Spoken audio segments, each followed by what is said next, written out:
생각보다 안 어렵다, 그죠? 재밌구나. 그건 아니고, 알겠습니다. 재밌는 정도는 아니고.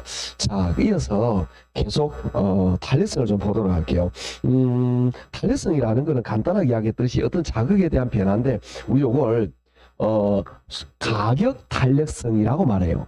가격 탄력성은 가격에 의한 양의 변화인데 그냥 수요라고 가정하고 한번 해보도록 할게요. 물론 구호가 차이가 나는데 그 세밀한 건 생각 안 할 거고 우리 상상을 한번 해볼 거예요. 우리가 여러분이 이렇게 그 임대 아파트에 살고 있어요. 임대 아파트 임대료가 30만 원에 월에. 그런데 이 사장님이 임대료를 10% 올렸어요. 34만 원 올렸다라는 이야기입니다. 자, 그러면 여기서 우리가 가격이 10%만큼 변했죠. 그렇겠죠? 10%딱 변한 겁니다. 이때 가격이 변했을 때 여기 있는 수요량이 살고 있는 사람들 여기에 사려는 여기 있는 사람이 계속 살려는 수요량이 딱 10%만큼 변해요. 그만큼 똑같이 변한다는 거죠. 즉 가격만큼 양이 똑같이 변해요. 이러면 계산하면 숫자 1이 되겠죠.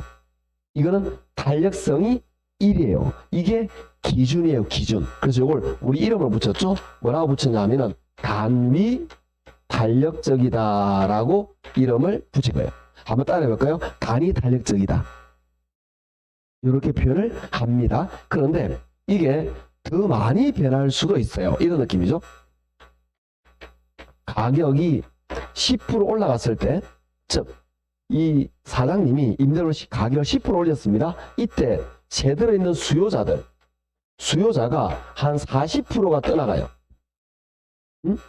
좀 심하게 할까요? 그냥 50%. 가격은 10%배 안 올렸는데 절반이 나가버리는 거야. 이럴 수 있지 않을까? 그럼 이러면 가격보다 양이 많이 변되는 숫자가 1보다 크죠. 그냥 대략한 거예요. 이거는 이게 20, 30, 40, 50 다 가능해요. 여하튼 1보다 크다. 아까 기준수가 뭐라 그랬죠? 1. 1보다 크면 많이 변한 거예요. 그러면 이거는 가격에 비해서 양이 많이 변했다. 이걸 탄력성이 크다라고 말해요. 이걸 줄여서 뭐라고 말하느냐 하면은 우리는 탄력적이다. 이런 표현을 씁니다. 해볼까요? 탄력적이다. 이 탄력적이라는 말은 가격보다 양이 많이 변했다. 그러면 작게 변하는 경우도 나타낼 수가 있겠죠. 그러니까 가격이 위에 지워버립니다. 똑같은 개념이니까 가격이 10% 변했을 때 사장님이 임대료 10% 했을 때 수요량이 거의 안 변해요. 2%밖에 안 변해. 그러니까 가격 올리는데 거의 안 나가는 거야. 그럴 수도 있겠죠. 그러면 요거는 가격에 비해서 양이 조금 변했죠. 그러면 탄력성이 작다라고 말하는데 이거는 1보다 작은, 왜? 기준이 1이니까 1보다 작으면 작게 변했다. 탄력성이 작다라고 말합니다. 이런 걸 우리 뭐라고 말하느냐면 비탄력적이다 라고 말해요. 해볼까요? 비탄력적이다. 이거는 굉장히 쉽네. 가격에 대해서 양 많이 변했어. 그걸 뭐라 그래요? 탄력적이다. 가격에 비해서 양이 조금 변했어. 그걸 뭐라 그러죠? 비탄력적이다라고 말하는데 이거는 경우에 따라서 이렇게 될 수 있다라는 거죠. 가격이 10% 변했는데 지금 말하는 수요량이 하나도 안 변했어. 전혀 변하잖아. 이런 경우도 나타날 수가 있겠죠. 이러면 0이 된다는 거죠. 즉 우리가 기준이 1인데 1보다 작으면 0.2, 0.3이나 작게 변한 건데 전혀 안 변해. 이거는 완전하게 비탄력이란 말이죠. 요 이름을 우리 뭐라고 붙였냐면은 완전 비탄력적이다 라고 이름을 붙인 거예요. 따라할까요? 완전 비탄력적이다. 이런 느낌이구나. 기준이 1인데 1보다 조금 변했어. 비탄력이야. 그런데 하나도 안 변했어. 완전 비탄력. 이렇게 붙일 거예요. 요거는 쉽다, 그죠? 그러니까 쉽게 말하면 접근 이런 거죠. 조금 변하면 비탄력. 이 조금이라는 거는 양의 변화를 말합니다. 조금 변하면 비탄력. 전혀 변하지 않으면 완전 비탄력이라고 말하겠죠. 자, 그런데 이제 이쪽으로 돌아와서 많이 변하면 탄력이란 말이죠. 그런데 이론적입니다. 현실적으로 나타날 수가 없지만 이론적으로 가격이 10% 변할 때 수요량이 무한대로 변해요. 무한대로. 계산하면 엄청나게 많이 변하겠죠? 무한대로 변한다는 겁니다. 이렇게 되는 걸 많이 변해서 엄청나게 많이 변했다. 요걸 우리 뭐라고 말하느냐 하면은 완전 탄력적이다 라고 말합니다. 해볼까요? 완전 탄력적이다. 요게 이 용어가 대단히 중요한 거예요. 우리는 이 용어를 나중에 굉장히 자주 사용하게 될 건데 그게 우리 교재 11종 맨 밑에 있습니다. 거기 보시면 그 달성 크기 거기 밑에 보시면 완전 비탄력 얘를 말하죠. 밑에 보시면 비탄력적이다 있고요. 단위 탄력적이다. 탄력적이다. 완전 탄력적이다. 제가 굉장히 세밀합니다. 그러니까 교재하고 같은 순서를 만들기 위해서 이게 치밀하게 하고 있는 거예요. 안 믿는구나. 제 꼼꼼한 사람입니다. 이렇게. 그래서 이렇게 감을 잡으시면 되는데 어떻게 이해하면 되느냐 이거. 나 잘 모르겠다. 자, 아까 탄력성을 다시 돌아올게요. 지금 탄력성을 공부하는데 얘는 가격에 비한 양의 변화예요. 그런데 양이 많이 변하면 뭐라 그런다? 탄력적이다. 양이 조금 변하면 비탄력적 이렇게 말하는 거예요. 느낌 아시겠죠? 요 느낌만 잘 감을 잡아 놓으시면 되는데 문제는 뭐냐면 문제는 쟤를 그래프까지 이해를 해야 돼요. 그래프까지 이해하는 게 어렵다라는 건데 우리가 수요를 가지고 하면은 수요가 없다 마찬가지입니다. 수요가 마찬가지인데 수요를 가지고 이해하면 이렇게 됩니다. 이 단위 탄력적이라는 걸 그래프로 그리면 이런 모양이 돼요. 수요니까 공급이면 이렇게 되겠죠? 수요는 이렇게 되고 공급이면 어떻게 되냐? 딱 이렇게 되는 거야. 이 45도 각도. 느낌 아시겠죠? 얘는 직각삼각선인데 이걸 어떤 경우에는 이걸 직선으로 표시하기도 하고 곡선으로 표시하기도 합니다. 그런데 그냥 지금은 같은 거다 생각하세요. 아시죠? 그냥 이렇게 하면 단위 탄력이다 라고 생각하고 넘어가시면 됩니다. 기울기 개념이니까 좀 직선이 편할 수 있는데 실제로는 곡선이에요. 이게 직선이냐 곡선이냐 그런 개념이 아니에요. 그러다 보니까 좀 힘이 들긴 한데 여하튼 이렇게 된다. 요게 단위 탄력이다 라고 알아주시면 됩니다. 자, 그런데 비탄력이면 경사가 이렇게 급해요. 선생님, 비탄력이면 경사가 급하고 탄력이면 경사가 완만해요. 아니 왜 그런지 나 이해가 안 되네. 왜 그러냐, 이건 조금만 생각해 보면 굉장히 쉽습니다. 얘 가지고 한번 생각해 볼게요. 탄력 가지고 우리가 여기에는 가격이, 여기에는 아까 양이 있다라고 이야기했다, 그죠? 요때 탄력이란 말은 우리 요 출발점에서 가격이 이렇게 10% 올라갈 때 양은 오른쪽이죠. 양이 50% 변했어요. 이렇게. 그러면 얘를 연결하면 그래프가 어떻게 된다? 완만해져요. 이렇게. 이 공급을 그렸는데 이렇게 완만해진다는 거죠. 즉 가격보다 양이 많이 변할수록 그래프는 어떻게 한다? 완만해져. 그러면 탄력적일수록 그래프는 어떻게 나타나느냐면 완만하게, 즉 들어눕는 모양이 되겠죠. 그러면 비탄력일수록 경사는 급경사를 이루게 된다라는 이야기죠. 이거는 이건 어떤 느낌이냐면은 요게 위아래가 가격이란 말이에요. 가격보다도 양이 조금 변했어. 양의 변화잖아. 양의 변화. 얘는 가격보다도 양이 많이 변했어. 오른쪽 왼쪽이 양이죠. 다시 오른쪽 왼쪽 양이죠. 여기가 양이란 말이에요. 그러니까 탄력제란 말은 양이 많이 변했다며. 그러면 가격보다 양이 많이 변할수록 들어 눕겠네.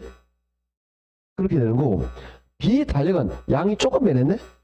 가격보다 양이 조금 변했어. 그러니까 오른쪽 왼쪽 변화가 작아요. 그래서 급경사가 되는 거예요. 이걸 외워야 됩니다. 왜 외워야 되느냐 하면은 나중에 문제가 나올 때 이렇게 됩니다. 수요가 탄력적이다 이렇게 문제를 주면 알겠는데 수요선이 완만하고 이렇게 줘요. 같은 말이라는 이야기예요. 그렇게 문제가 나오기 때문에 이걸 암기해 놓으셔야 됩니다. 자, 이제 우리는 경사가 탄력 비탄력에 따라서 경사가 다르다까지 알았는데 이제 비탄력을 떠나가지고 완전 비탄력은 그러니까 비탄력일수록 경사가 급해지겠죠? 완전 비탄력이면 수직이 되어버립니다. 그리고 경사가 이 탄력일수록 완만해지겠죠? 그러면 너무 완만해지면 완전 탄력이 되는 거예요. 요거는 지금 몰라도 됩니다. 아셨죠? 요까지는 지금 그냥 있으니까 한다 이런 느낌인데 우리 어떤 느낌이냐, 이 느낌을 감을 잡으셔야 되는데, 이게 탄력성은 양이다. 양이 많이 변하면 탄력이다.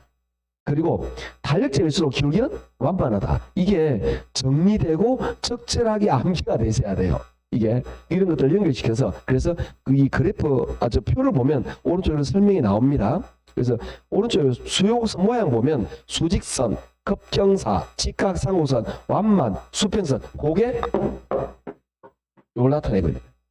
그 중에서 모두 다는 모르더라도 두 번째 보면은 비탄력일 때 급경사, 그 다음에 탄력적일 때 완만한 경사, 이것만큼은 외워주셔야 된다는 거죠.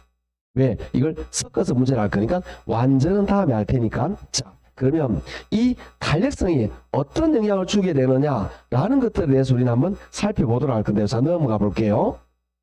넘어가 봅니다. 어디 12쪽으로 할 거예요. 탄력성은 굉장히 많은 게 있습니다. 그 중에서 우리가 지금 공부하는 것은 가격 탄력성이에요.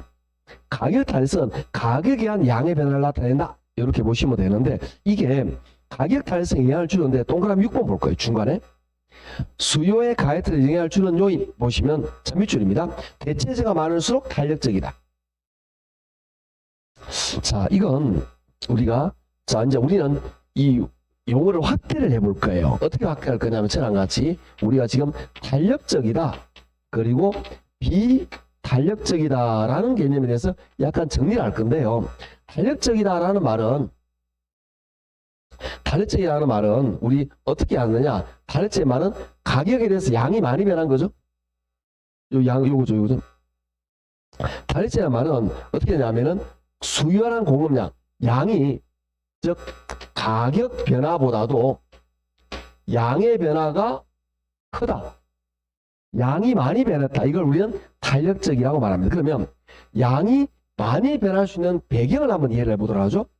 양이 많이 변할 수 있다는 것은 뭐냐? 선택의 폭이 큰 거예요. 선택의 폭이 큰 거예요. 이 말은 선택의 폭이 크다라는 말은 대체재가 많다는 의미가 되는 거예요. 자, 우리가 여기 보도록 할게요. 이걸 다시 돌아와서. 그래서 이게 사실은 이게 지금 어려워지기 시작하는 개념인데, 여기서 아까 사장이 임대료를 10% 올렸어요. 건물 사장이 임대료를, 그러니까 그 원룸 주인이 그때 가격 올라가면 이 사람 전부 다 나가고 싶어요. 그런데 여기에 빈집이 많아, 빈 방이 많아. 그러면 가격 올라면 바로 나와버리겠죠. 그죠? 무슨 말이냐? 이렇게 양이 많이 변한다는 것은 대체할 수 있는 선택의 폭이 크다는 의미가 됩니다. 그러면 가격에 대해서 민감하게 반응을 해요. 그래서 이건 우리가 선택의 폭이 크다라는 건 양이 많이 변하는 걸 뭐라고 하냐면 민감하다라고 말해요. 가격에 민감한 겁니다. 가격에 민감한 거. 그런데 비탄력적인 건 어떻게 되느냐 하면 얘는 민감하지 못하고 둔감한 거예요. 얘는 반대로 선택 여지가 없어요. 얘는 대체재가 없어요. 자, 여기서 이 건물 주인이 10% 임대를 올렸는데 요 동네에 빈집이 하나도 없어. 하나도 없어. 이사갈 데가 없어. 대체재가 없어. 선택 여지가 없어요. 그러면 이 사장이 더럽고 치사해라도 이사 나오고 싶지. 그래도 이사 나갈 집이 없으니까 길바닥에서 살 수는 없잖아. 더럽고 치사해도 있어야 되겠죠. 그래서 둔감하게 변하는 거예요. 즉 이사를 못 가는 거예요. 자, 요거는 어떤 개념이냐면은 이 재화를 가지고 예를 들어 볼게요. 재화를 가지고 볼 때 이 비탄력적인 재화는 대부분 어디에 해당되느냐 하면은 생필품에 해당돼요.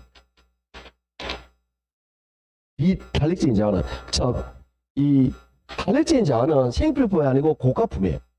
그러니까 우리가 쉽게 말하시면 이렇게 생각하시면 됩니다. 우리가 내가 어떤 경우가 많이 있었냐면 한 몇 년 전에요. 아우디에서 이렇게 그 아우디 행사를 했어요. 아우디에서. 그래서 한 5, 6년 전인 걸 기억하는데 그 친구들이 아우디 차를 그때 많이 샀었어요. 즉 아우디를 한 10% 20% 가격을 낮춰버렸지. 아시겠죠? 그러니까 불티나게 팔려요. 즉 그때 대부분 뭐 그랜저 사이즈 했던 사람이 전부 다 아우디로 넘어간 거야. 자, 얘는 가격에 민감하게 반응한 거죠. 가격을 10% 올렸더니 10% 낮췄더니 매출이 50% 뛴 거야. 양이 많이 변했죠? 민감하게 반응한 이거는 사치제, 고가품이야. 그런데 우리가 얘는 어떤 개념이냐 하면은 쌀값이 예를 들어서 10kg 쌀값이 5만 원이에요. 그게 10만 원 뛰었어요. 그렇다고 해서 그럼 2배로 뛰었죠? 100%? 100% 뛰어도 쌀 매출이 주느냐? 거의 안 줄어요. 대신할 게 없잖아. 먹고 살아야 되잖아. 그럼 쌀 없다고 물만 먹고 살까요? 그렇죠? 그건 안 된다는. 그러니까 이거는 가격에 민감하게 반응할 수가 없어. 이런 것들은 생필품이라는 거죠. 요것들은 가격에 둔감, 대신할 게 없어. 그래서 왜 이게 경제학에서 중요하냐면 사실은 탄력적인 재화는 시장에서 알아서 해. 알아서 한다는 거지. 문제는 정부는 비탄력적인 재화를 관리를 잘해야 돼. 예를 들어서 쌀. 요즘은 쌀이 중요하게 하죠. 요즘 뭐죠? 기름. 기발유 값이 예를 들어서 경유 값이 올라가면 굉장히 위험합니다. 내가 경유차를 가지고 있는데 경유를 넣어야 차가 움직이잖아요. 지금 선택 여지가 없잖아. 물 넣어서 차를 몰고 다니까 안 된다는 거죠. 이럴 때는 경유값이 오르더라도 할 수 없이 내가 몰고 가야 된다고. 화물차 기사면 일어날 수는 없으니까 그렇게 되면 이 가격을 고스란히 내가 부담해야 되는 거야. 왜? 비탄력적인 재화, 선택의 여지가 없어. 다른 걸 선택할 수 없어. 이러면 이런 가격이 올라가잖아요. 민원이 폭발해요. 그런데 대신할 수 있다? 갈아타면 되는데? 대신할 수 있다? 다른 갈아타면 되면 대신할 수 있는 걸 갈아타버린다라는 거죠. 예를 들어서 금방 말했지. 현대자동차가 가격을 2배 올렸다. 안 사면 되지 뭐. 아우디 사면 되지. 가능하다는 겁니다. 이런 것들이 가능하다고 생각하시면 됩니다. 그래서 이런 것들은 이런 탄력적인 재화인데 그래서 탄력 비탄력이 경제에 느끼는 영향이 달라요. 그러다 보니 이게 중요하게 대두가 된다라는 거죠. 그래서 우리 어떤 느낌으로 접근하시면 돼요? 요거죠. 자, 선택의 여지가 크고 대체재가 많을수록 가격에 민감하게 반응하니까 뭐죠? 탄력적이다. 이게 세트로 개념을 이해하시면 된다는 겁니다. 이 개념이 이해가 되시면 밑에 내용이 굉장히 쉬워요. 자, 동그라미 6번 볼게요. 수요 공급 마찬가지가 수요만 가지고 이야기하겠습니다. 동그라미 6번 봅니다. 일반적으로 상품의 그 다음 밑줄 대체재가 많을수록 탄력적이다 밑줄. 자, 그게 뭘 말하느냐? 이걸 말하죠. 대체재가 많을수록 탄력적이다 이걸 말합니다. 밑에 동그라미 2번 일반적으로 용도가 다양하거나 그 다음 밑줄 용도 전환이 용이할수록 탄력적이다. 이거는 뭐냐? 용도 전환이 용이할수록 대체재를 많이 만들 수가 있는 거죠.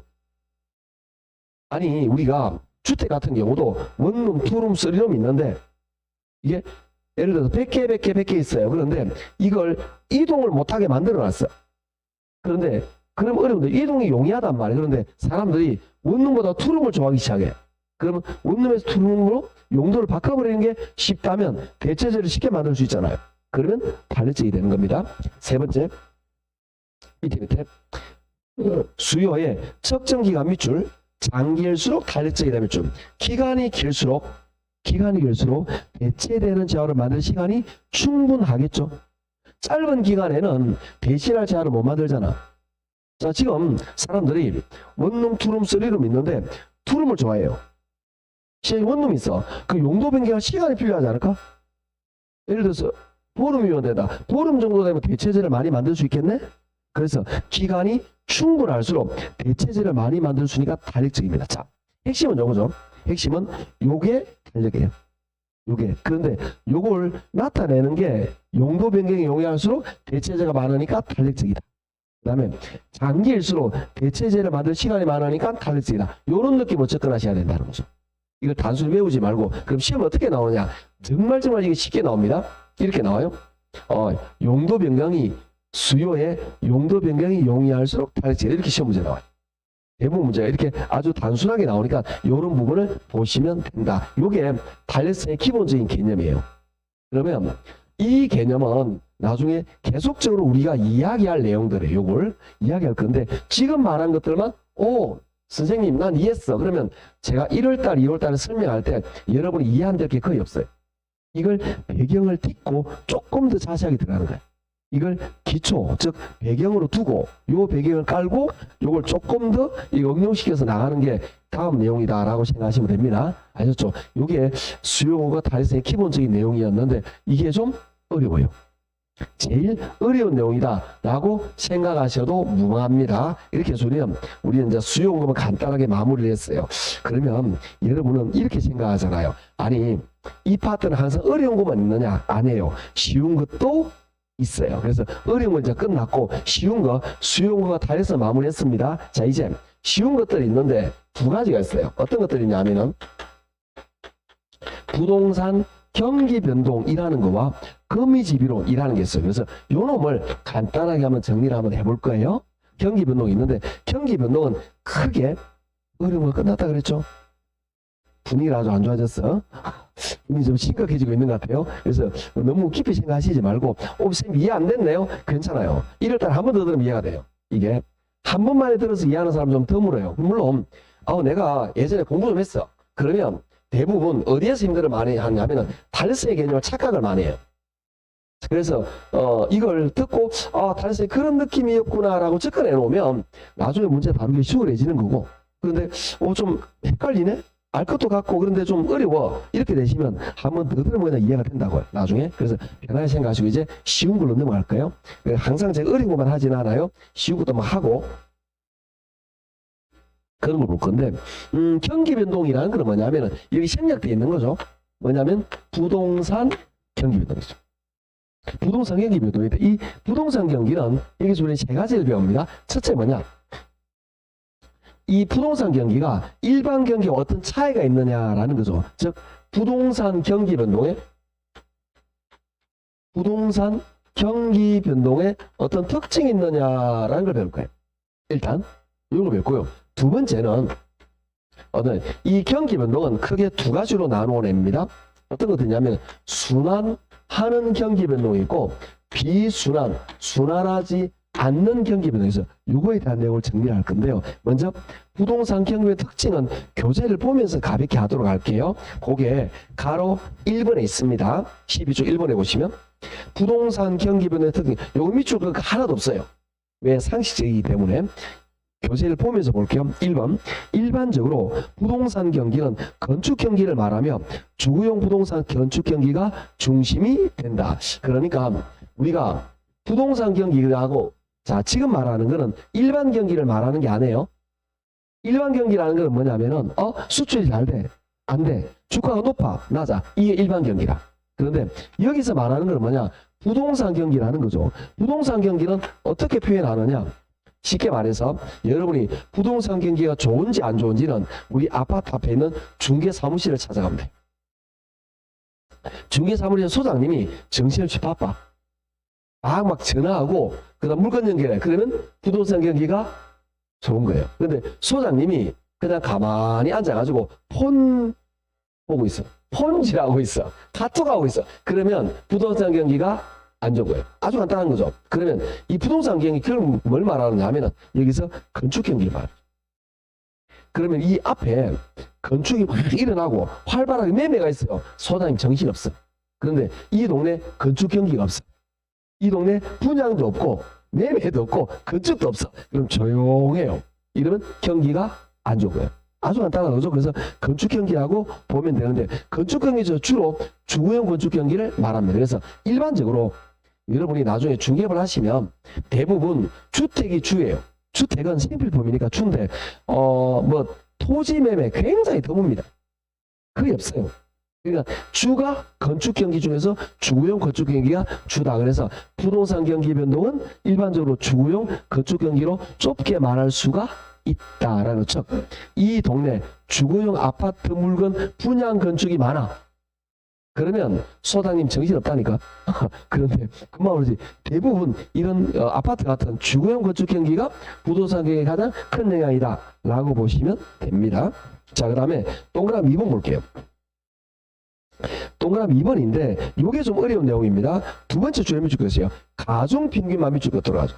여기 좀 어렵다는 거죠. 우리가 일반 경기는 주거, 상업, 공업을 말하고요. 부동산도 주, 상, 공을 토탈 말해요.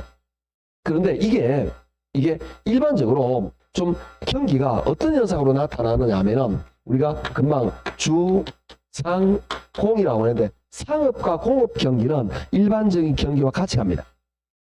일반적으로 같이 말해가요. 즉 지금 그 장사가 잘 되고 상업이 활성화되고 경기가 좋으면 상가 같은 것들이 활성화 돼요.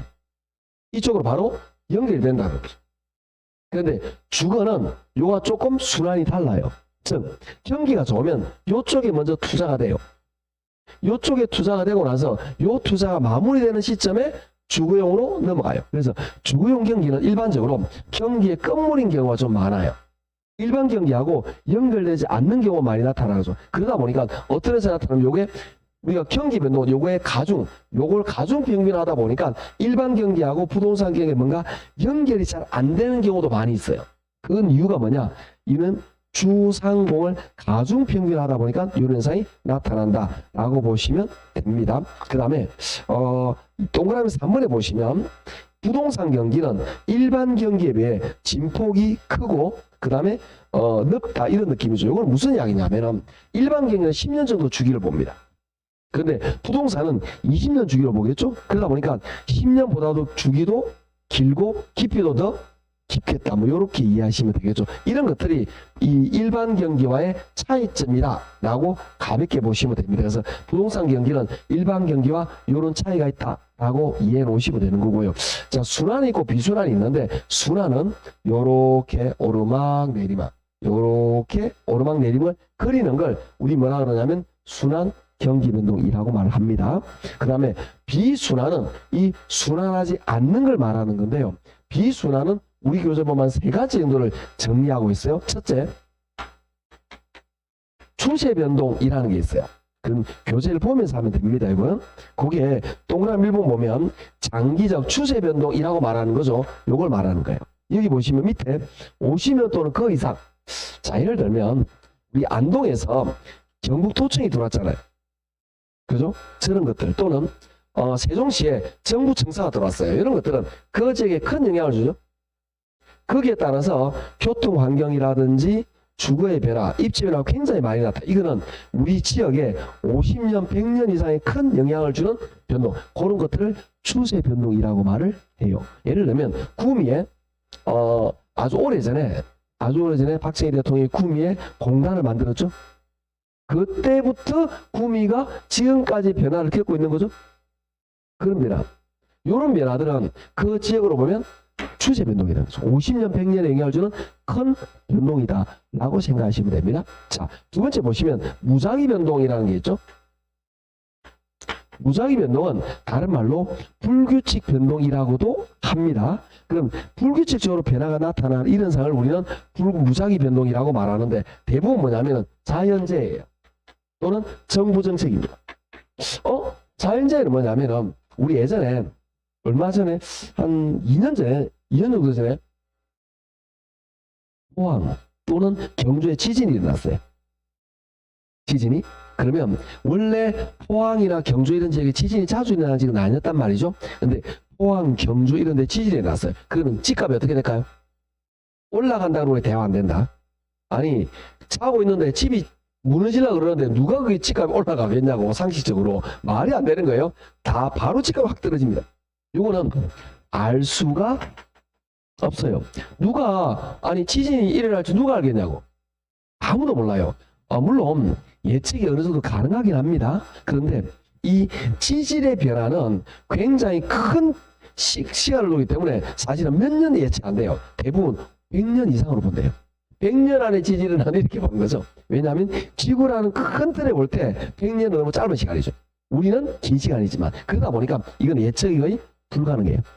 쉽게 말해서 100년, 200년 단위로 예측하기 때문에 이건 알 수가 없다라는 거죠. 뭐 지진, 화산 이런 것들은 그래서 요거는 무작위 변동 알 수가 없다. 불규칙이라는 거죠. 정보정식도 마찬가지입니다. 자, 갑자기 4년 후에 어떤 정권이 들어와서 어떤 부동산 정책을 펼칠지는 아무도 알 수가 없어요. 이런 것들은 불규칙 변동이다라는 거죠. 그래서 동그라미 2번 보시면 불규칙, 무작위 변동 이렇게 나와 있죠. 이거는 자연재해, 정보정책 이런 표현이 나와 있는 겁니다. 그 다음에 계절적 변동이라는 게 있어요. 어떤 계절이 되면 그 변동이 반드시 일반적으로 나타납니다. 예를 들면 우리가 여러분이 원룸을 가지고 있다고 가정을 하면은 대학 앞에 원룸이 있어요. 이게 3, 4월에는 빈방이 없어. 신입생이 많으니까. 그런데 12월 되면 빈방이 생기기 시작합니다. 졸업은 했고, 그죠? 또 재학생들은 2학기 안 오니까 졸업은 했고, 신입생은 안 들어왔고, 그러면 공실이 일반적으로 많이 나타나겠죠. 그거는 매년 그때가 되면 나타나요. 이런 것들을 계절적 변동이라고 말합니다. 이런 것들은 순환하지 않는 변동이에요. 자, 이제 순환하는 경기 변동을 한번 살펴볼 건데요. 이 순환하는 경기 변동은 그림이 좀 이상하네. 순환하는 경기 변동은 요걸 그래도 이상하네. 요걸 키점으로 봐서 자, 낮은 점을 저점이라고 말해요. 높은 점을 고점이라고 말해요. 그런데 고점을 일반적으로 정점이라고 말을 많이 합니다. 그러면 이 저점에서 저점 이 기간을 우리는 주기 사이클이라고 해요. 여기와 여기도 주기라고 봅니다. 그 다음에 위아래를 진폭이라고 말해요. 이해하시겠죠? 그래서 주기, 진폭 이렇게 두는데 이게 일반적으로 어떻게 나타나느냐라는 걸 한번 살펴보도록 하죠. 자, 낮은 저점에서 이제 부동산이 올라가기 시작합니다. 이걸 우리 뭐라고 말하냐면 회복한다라고 말합니다. 이걸 회복 국면이라고 말을 해요. 이건 낮은 점에서 올라가기 시작하는 거죠. 더 좋아지잖아요. 이걸 상향이라고 말합니다. 상향을 다른 말로 호황이라고 말해요. 자, 정점 찍고 나면 떨어지기 시작하겠죠. 이걸 우리 뭐라고 말하냐면 후퇴라고 말해요. 더 떨어지잖아요. 이제 하향이라고 말합니다. 하향을 다른 말로 불황이라고 말합니다. 자, 저점 찍고 다시 회복, 상향, 후퇴, 하향이 반복이 돼요. 느낌 아시겠죠? 자, 학자들은 이렇게 네 가지 국면으로 이렇게 국면을 정리를 한다라는 이야기죠. 그런데 어떤 학자는 아니 그냥 둘 다 올라가는 거잖아. 둘 다 내려오는 거잖아. 이렇게 정리하기도 합니다. 그래서 올라갈 때 우리 뭐라고 말하냐면은 확장이다라고 말해요. 즉 부동산이 확장된다. 이렇게 점점 뻗어나가는 이런 이야기죠. 이렇게 후퇴하는 걸 다른 말로 수축한다. 이렇게 말해요. 그래서 어떤 학자는 확장, 수축 이렇게 두 가지로 설명하는 학자도 있어요. 똑같은 겁니다. 오르막, 내리막 이게 반복된다라는 건데 중요한 건 뭐냐면 중요한 거는 여기에서 이 확장 또는 회복 상향 그 다음에 후퇴하향, 수축 오르막, 내리막에서 누가 주도권을 짚고 있느냐라는 게 중요합니다. 이게 부동산 거래에서 부동산을 매도로 이렇게 내놓는 사람을 매도자라고 말합니다. 그 다음에 부동산을 구입하는 사람을 매수자라고 말합니다. 왜 이걸 제가 설명을 하느냐 하면은 제가 수업 시간에 질문을 받았어요. 선생님 매도가 뭐예요? 이렇게. 물론 대부분 선생님 그것도 몰라요? 대부분 부동산 거래를 하신 분은 잘 알아요. 부동산 거래를 안 하더라도 우리 아파트 앞에 있는 중개사무실에 가서 커피도 마셔보시면 다 알아. 왜? 그분들이 전화기만 잡으면 매도 매수 이야기를 해요. 그런데 뭐 좀 젊은 사회초년생이나 대학생 정도 되면 이 말을 자주 안 쓰기 때문에 모르기도 해요. 그런데 중요한 건 뭐냐면은 이 가격이 올라갈 때는 매도가 우위를 해요. 내려올 때는 매수가 우위가 돼요. 이건 어떤 개념이냐면은 시장에는 모두 다 동일한 힘으로 작용하지 않아요. 조금 힘을 많이 가진 사람이 있고 힘을 작게 가진 사람이 있어요. 이게 우리 일반적으로 말하는 갑을 이렇게 말하는 표현이 요게 해당돼요. 그럼 어떤 느낌이냐면은 여러분이 연애관계에도 갑을이 존재해요. 만약에 여성분 두 분이 결혼하기 전에 지금 신랑을 만나기 수백 번 앞에 어떤 남자를 만난 적이 있잖아. 없구나. 끝났다 이제. 어차피 지금은 끝나네. 수백 번 앞에 어떤 남자를 만났는데 그 남자가 잘생겼어. 잘생긴 오빠야. 그래서 제가 전화를 찾아줘요. 오빠 언제 시간 돼요? 바쁘다. 오빠. 다음날 또 전화하죠. 오빠 시간 있어요? 오늘도 바쁘다. 이랬어. 그러면 나는 매달린 입장이죠. 그죠? 이 사람은 튕기는, 이 사람이 갑이야. 이 사람이 오늘 시간 된다. 그런 만남이 성립이 되겠죠. 여기 맞으겠죠? 자, 이 갑이 거래를 결정해요. 자, 물론 반대의 경우도 있겠죠. 마을 오빠들 전부 다 나한테 전화할래. 생각만 해도 기분 좋았다. 현실은 없었지만, 그래서 오빠가 전화해서 오늘 시간 되니? 바빠요, 오빠. 이렇게 했어. 그 내가 결정할 수가 거래가 되겠죠. 똑같은 위치를 하는 거죠. 요게. 즉, 매도 매수자가 동일한 힘을 가지고 있는 게 아니고요. 둘 중에 한 사람이 좀 위에 있고, 한 사람이 좀 낮아요. 일반적으로 거래는 이렇게 됩니다. 그런데 여기에서 가격이, 자, 여기에 아파트 매매가가 5억이었어요. 그런데 가격이 점점 올라가고 있습니다. 그러면 지금은 5억이지만 한 달에는 5억 3천이 예상이 돼요. 그러면 매수자는 당장 지금 사고 싶죠. 안 사면 올라가니까. 그런데 매도자는 지금 팔아요? 안 팔아요? 우리 전문 용어 간을 보는 거죠. 5억에 던져놓고 시장을 보는 거야. 보고 있다가 올라가고 막 사람이 모여들잖아. 그러면 5억에 파는 게 아니야.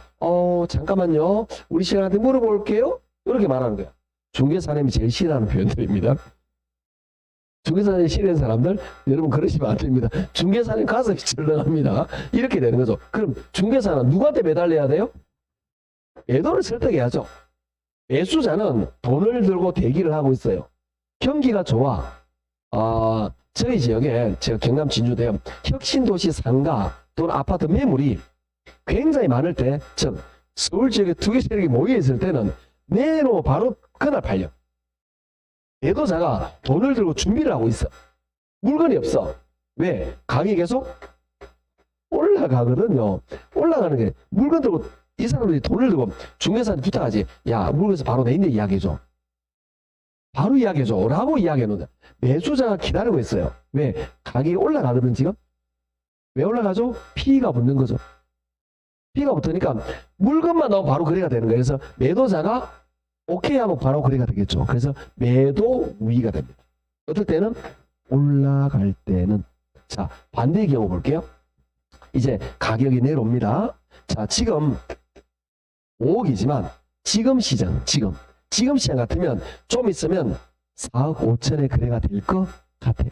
그러면 매도자는 지금 팔고 싶겠죠? 손해를 안 보기 위해서. 매수자는 기다렸다 살 거예요. 그래서 매물은 많은데 살 사람이 없어요. 그래서 거래가 돼. 그러면 중개사님은 이때는 매수자를 잘 설득해야 되겠죠? 자, 그러니까 중개사 입장에서는 가격 올라갈 때는 매도자를 잘 설득해야 돼요. 이건 매도 우위 시장입니다. 그 다음에 가격 내려올 때는 매수 우위 시장이 되는데 이걸 암기하는 방법이 있어요. 이게 뭐냐면은 이 받침을 잘 보면 얘는 올라가는 분위기죠. 올라가는 분위기죠. 그 다음에 얘는 좀 어떻게 내려오는 분위기죠. 올라가는 분위기고요. 쑥 내려오는 분위기잖아. 한글 만세. 세종대왕은 매도 매수 이렇게 해서 만들어 놓은 거예요. 대단하신 분이지 않습니까? 매도 매수를 다 예상해 놓은 거예요. 올라가는 분위기고요. 쑥 내려오는 분위기야. 이렇게 암기하시면 됩니다. 올라갈 때는 매도, 내려올 때는 매수예요. 시험 문제는 여기서 나옵니다. 자, 그 다음에 하나를 더 아셔야, 두 가지인데 하나를 더 아셔야 됩니다. 그건 뭐냐면은 우리가 하한가 또는 상한가라는 말을 해요. 이게 좀 어려운 내용인데, 자, 어떤 개념으로 접근하시면 되느냐 하면은 여기에서 5억의 거래가 되었어요. 자, 회복, 상향, 확장은 가격이 점점 올라가겠죠? 자, 지금 거래를 하려고 해요. 그럼 지금에서 5억은 높은 금액이에요? 낮은 금액이에요? 낮은 금액. 지금에서 한 달 전에 5억은 지금의 밑바닥이다 이 말이에요. 지금은 최소한 5억보다 많이 받을 수 있다. 이렇게 아시겠나요? 그래서 이걸 한가라고 말해요. 지금에서 5억은 낮은 금액이다. 이렇게 보는 겁니다. 올라가니까 이거는 또 반대 개념이 되겠죠. 자, 5억에서 점점 떨어진단 말이에요. 그럼 지금 거래할 거예요. 지금 거래할 때 과거 한 달 전에 5억은 지금의 뭐냐? 상한가예요. 이걸 외우셔야 되는데 이게 상하가 반대로 되고 있습니다. 올라갈 때는 한가, 내려올 때는 상한가. 요거예요. 요걸 암기를 잘 하시면 됩니다. 나머지 내용들은 굳이 열심히 잘 안 보셔도 되는 거예요. 자, 오른쪽에 볼게요. 순환하는 부동산 경기 변동 나와 있죠. 자, 1번 회복시장 밑줄.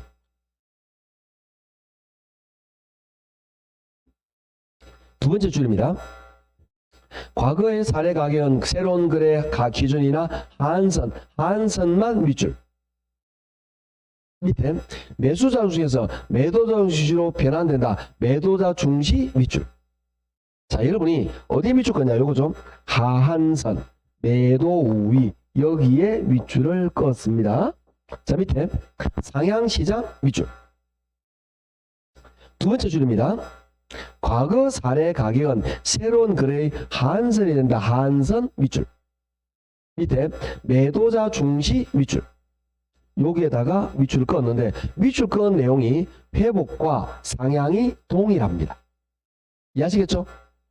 회복과 상향은 동일하게 매도 우위 하한선이다. 요런 이야기입니다. 자, 밑에 3번이죠. 후퇴시장 밑줄. 두 번째 줄에서 과거의 사례 가격은 새로운 거래의 지준되어 있네. 죄송합니다. 기준 가격이 되거나 상한선 밑줄. 밑에 매도자 중시에서 매수자 중시로 전환된다. 밑줄 것이고 매수자 중시 밑줄. 하향시장 밑줄 두 번째 줄입니다. 과거의 거래 사례 가격은 새로운 거래 가격의 상한선이 된다. 상한선 밑줄. 밑에 매수자 중시 밑줄. 자, 그러면 여기도 마찬가지입니다. 후퇴와 하향은 동일합니다. 매수, 하상은 동일하게 밑줄 그은 거예요. 표시한 게 동일합니다. 물론 약간의 차이점은 존재합니다. 어떤 차이가 존재하느냐 하면은 여기서 보시면 자, 상향은 그냥 매도인데 회복은 매수 우위에서 매도 우위로 중시해 이런 말이 있어요. 전환되는 시점이거든요. 전환되는 시점에 그런 말이 있긴 한데 그건 중요한 게 아니에요. 그래서 우리는 요걸 외우시면 됩니다. 어떻게 암기하느냐? 자, 올라갈 때는 매도, 내려올 때는 매수. 상한 하는 반대로입니다. 올라갈 때는 한, 내려갈 때는 상. 이걸 암기하셔야 된다는 거죠. 나머지는 여러분이 외울 필요가 없습니다. 예를 들어 볼게요. 자, 회복, 상향은 건축 경기가 좋아질까요? 안 좋아질까요? 그런 시험 문제 나오면 제가 설명 안 해도 푼다고. 제가 굳이 말할 필요가 없겠죠. 그 다음에 회복, 상향 이럴 때는 뭐 부동산에 거래가 활발하겠죠? 공시는 줄어들겠죠? 말할 필요가 없다 이런 거죠. 이런 것들 여러분 잘한다라는 겁니다. 굳이 다룰 필요가 없다라는 이야기입니다. 이게 두 번째 챕터인 부동산 경기 변동이에요. 자, 부동산 경기 변동을 해보니까 어렵지가 않죠. 뭐가 어려냐? 이거라는 거죠. 그 어려운 것도 있고 쉬운 것도 존재하는데 이런 것들 한 번 들으면 잘 안 잊어먹어요. 그리고 대부분 오랫동안 기억을 잘 하시는데 이런 부분이 문제가 되더라라는 거죠. 그래서 우리는 두 번째 경기 변동을 했고요. 오른쪽 세 번째 챕터인 거미지표를 배경만 살짝 이야기할 거예요. 거미지표를 왜 생기느냐 배경만 이야기하고 자세한 거는 뒤에 본 수업에서 다룰 건데요. 우리가 언제나 그렇습니다. 우리 미국에서 농산물 가격이 한 해는 급등하고 하기는 급락을 해요. 이게 왜 그럴까라고 조사해 본 거예요. 왜 그럴까 조사했더니 어떤 특징이 있었냐면은 이런 특징을 가지고 있더라라는 이야기죠. 즉 우리가 가격 급등 급락은 수요와 공급에 의해서 가격이 급등 급락을 한다는 걸 알았어요. 문제는 뭐냐면 수요는 즉각적으로 반응해요. 그런데 공급은 시간이 존재하더라라는 얘기죠. 무슨 이야기냐면은 요 동네 우리가 상상을 한번 해봅니다. 자, 우리가 아까 귤을 예를 들었는데 귤을 한번 생각해 보도록 합시다. 우리 지역에 갑자기 우리 그 제주도에서 귤이 생산량이 평소에 반의 반밖에 안 됐어요. 생산량. 어떻게 이해하시겠죠?